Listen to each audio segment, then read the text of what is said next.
Hi guys, welcome back to my channel. It's Angela. So I just got through filming a whole video, almost done with it, and my computer just went blank. And I'm like, I don't get why. It's fully charged. I was like 3 cards away from showing you the end of this deck I've got, and it literally just stopped. And I'm like, okay, I have no video saved on this computer, so I have no idea why that did that. But I got a tarot deck in the mail today by MJ Cullinane. It is the Guardian of the Night Tarot, published by Hay House. It is the new mass market version. It is a 2-part box. Comes open like this. Here it says, "Without darkness there is no light." And now I'm 40 minutes further than when I started this. So I'm getting less and less daylight. The guard book is cool. The card stock is really cool. The box feels like my Light Seers Tarot, but the cards do not. They're matte, but they feel like there's a coating on them. And then we have the introduction. We have what I think is cool card spreads. Yes, no, maybe cards. It tells you what all the cards are, yes, no, or maybe, which I like. I've actually been Googling that a lot lately, so that's pretty cool. Single card draw.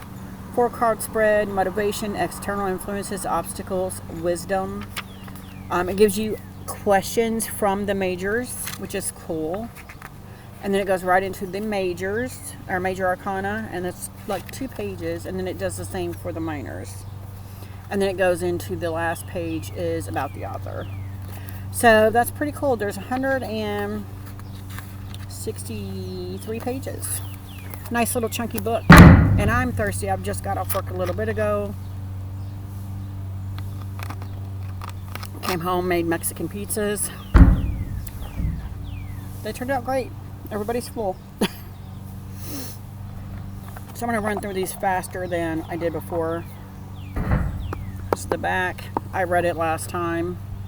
It says, "Without darkness there is no light." From the creator of Crow Tarot, this richly illustrated 78-card deck and guidebook are reminders that there is always light to be found, even on the darkest of nights. Discover a vast menagerie of animal energy to guide you on your journey through the toughest times and discover wisdom and insight in those moments. This tarot deck is not a tool to banish the darkness, but an invitation to dream the divine dreams that emerge from the night and to find beauty wherever you are on your path. The wise creatures of this deck walk beside you and offer their individual gifts of wisdom and inspiration to your readings as the shining moon and flickering fireflies illuminate your path through the forest. And I think that last half was just beautiful. So, it's a chunker. And here's the backs. Gorgeous. And they are, from what I'm seeing, reversible. I do like this cardstock. It's not like anything I have. It is typical Oracle size. So let's get into it. So we have the Fool. And before I forget, the Magician. The 5 of Cups. The 5 of Wands, I think. And the 5 of Swords. All the 5s seem to have a very deep effect on me. The High Priestess. And the Empress. This gorgeous card. It seems like there's layers of things going on. Like there's the Luna Moth again at the top. Or maybe that's a butterfly. We have the Emperor. There seems to be layers of things happening. Which I think is interesting throughout this deck. I've seen that. The Hierophant. And I can't wait to dive into the book and kind of see if it goes over all that in the book. I love this Luna Moth and this Lovers card. It's beautiful. The Chariot. It's got a hold of the chicken down there. I do not like this Strength card. I hate snakes. It gives me the willies. The Hermit. And I like periodically that you'll see a full moon or a crescent moon. The Wheel. There's the Owl and the Spiders. So it's like, which one are you? The wheel, the spider, or the owl? Interesting. Justice. It's like he's flashing you. The Hangman. Love this Death card. Temperance. The Devil. And I kind of like, I went over this before, like the jackalope is not real. It's not a real thing. So it's almost like it's a deception thing of, they've even got a skull on their face. So it's almost like maybe this could come up in a reading and be like the person that you know is not who you think they are, or they're being deceptive of who they are. So I found that quite intriguing. The Tower, I love this card. The Star. And this Moon is one of few that I've seen in here. One of 3 so far, because I didn't get all the way through the end of the Pentacles the first time. They're it's like they're out of their element. They're in a cityscape. They're not in the woods. So I find that very almost heartbreaking in a way, that he's out of his element. And I feel like that's what that card is supposed to represent, is that they're out of their element. The sun is beautiful. Love me a good puma. Judgment, again, a snake. I don't like the snake, but this one is more tolerable than the Strength card. But I do like the idea of shedding your skin and becoming something new, judgment free. And then we have the World card, which is gorgeous. And another thing in this, and then we have the Ace of Wands, which is a cityscape again. The indie edition of this, it's got like darker teal borders, which I thought would pop more, but since I've been through most 90% of this deck already, the sides don't bother me. 2 of Wands, the 3, gorgeous. And this one, I could put this on my wallpaper on my phone. 4 of Wands, it's so pretty. I love the trees and the full moon, it's just gorgeous. 5 of Wands. So the Wands isn't one that affected me. It was the Cups and the Swords of 5. It was just like, what is happening? 6, he's like the king. King of everybody. King of the lemurs. It's cute. This one made me realize there's layers, because it's almost like he's teaching these guys down here, but then you got this like deer or antelope or something here off in the distance. I'm like, what is that supposed to mean? So I hope the book kind of goes over the whole image, because I feel like there is, let's see, 8 of Wands, multiple layers of meaning in this card. Like this one, you got the fox in the background, but then the porcupine in the front, like with the full moon. There's something going on there. And the 10 of Wands.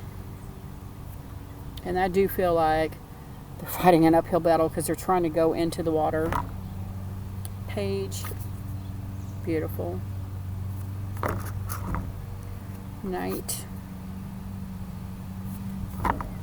And then we have, oh, it is a full moon. So we have the Queen of Wands has a crescent moon, which I love this queen because I love the sunflowers. And then we have this king that has a full moon. It's almost like an alien looking little thing. I didn't notice it in this one the first time I did this a while ago. But I did notice the Cups and the Swords. The female has a full moon and the male has a crescent moon. So I found that interesting. Quite interesting.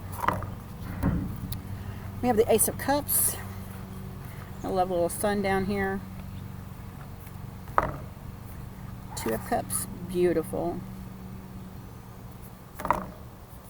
3 of Cups. 4. This 5, I don't know why I have this visceral reaction.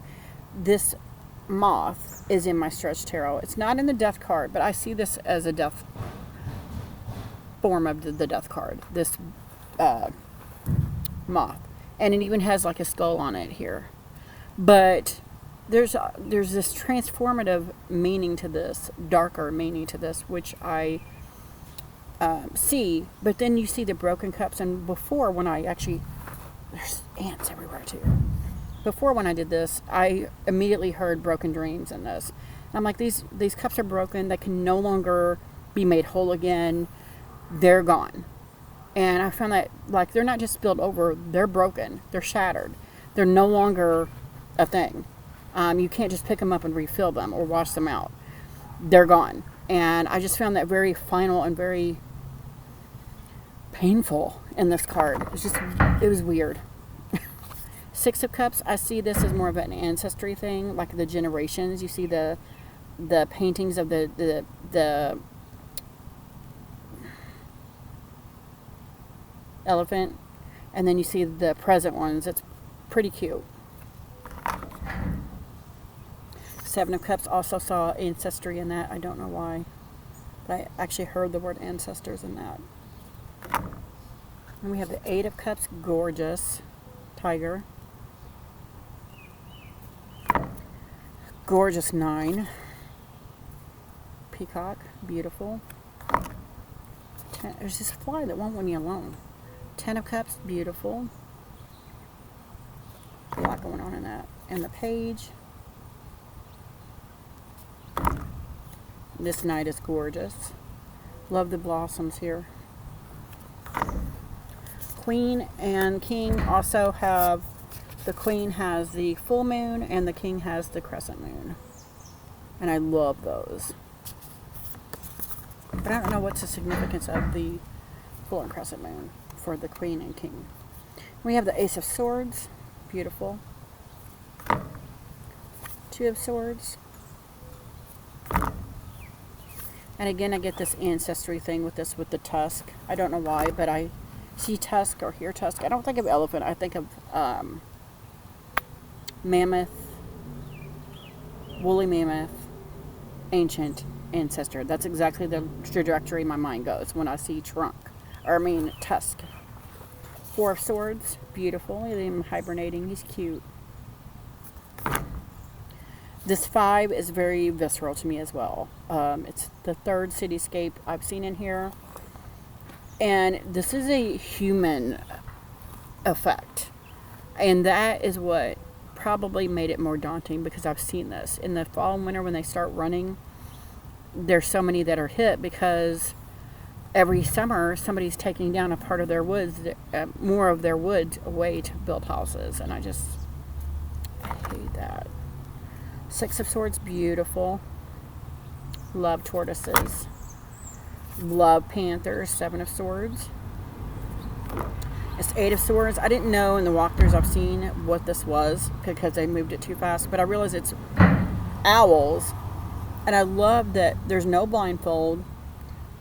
There's no being bound. It's literally your perspective of seeing the moon and seeing all the potential that's there. And I love that for the Eight of Swords. That's usually my favorite card in any deck. Nine of Swords. I don't get a nightmare vibe here unless it's just the mom's worry for the baby, because the baby's like, doesn't have a care in the world. He's sleeping it away. And she's just like, keeping lookout. So love that. Ten of Swords. I don't like this one with the baby bird down there. She's got one left she's feeding. Page of Swords. Knight of Swords. This King and Queen, again, the Queen has the full moon and then the King has the crescent moon, but they're gorgeous cards. Okay, last two. Ace of Pentacles, gorgeous. Two of Pentacles. Three of Pentacles. And again, there's like this layer here, a meaning to the card. Four of Pentacles, I don't like this because when I first saw a walkthrough, I'm like, oh, she's caring for her babies. No, she's stealing rabbits. And they're like, mommy's off in the distance doing something, getting food or something. The babies are all left to their own devices. Five of Pentacles.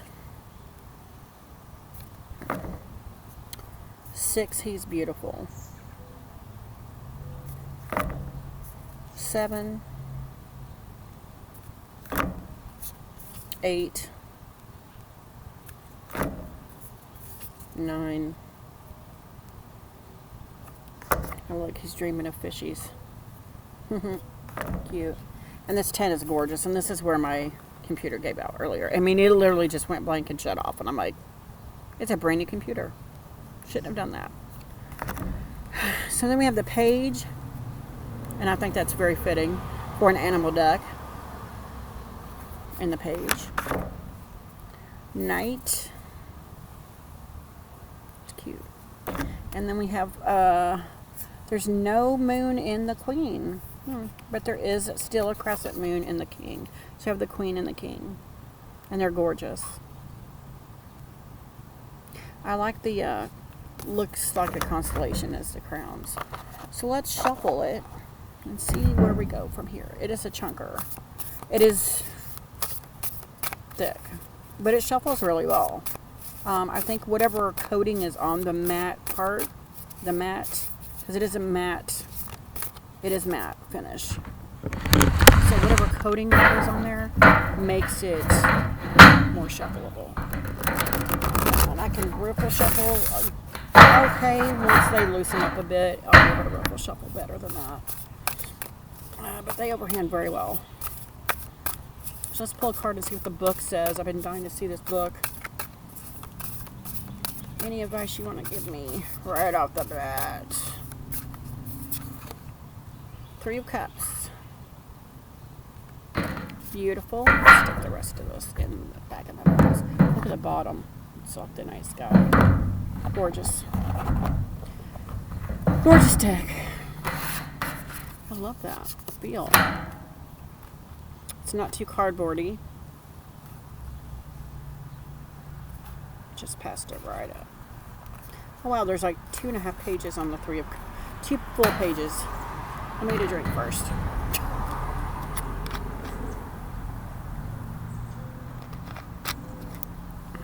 Okay.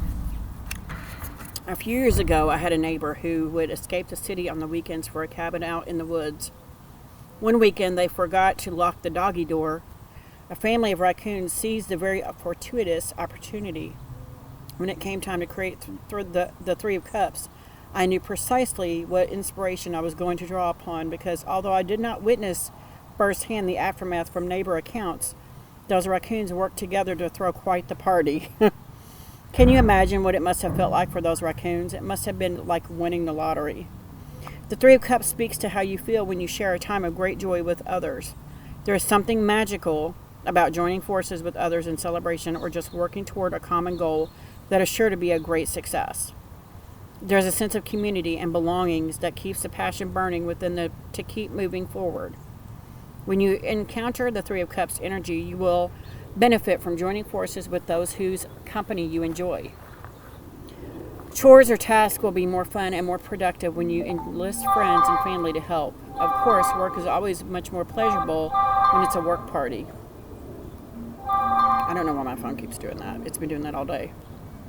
When you hold the 3 of Cups, a situation may benefit from asking for help or allowing others interested in your success to become involved. Use your enthusiasm for a project to enlist those who genuinely want to see you succeed.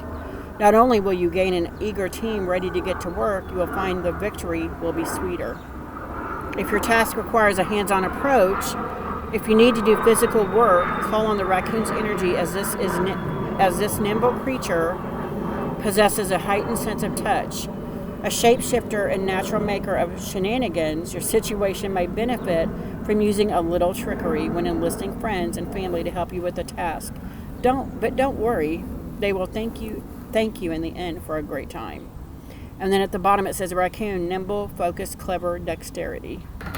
So that's interesting. And it's one of the few cards that has just one kind of animal in it. So yeah, interesting.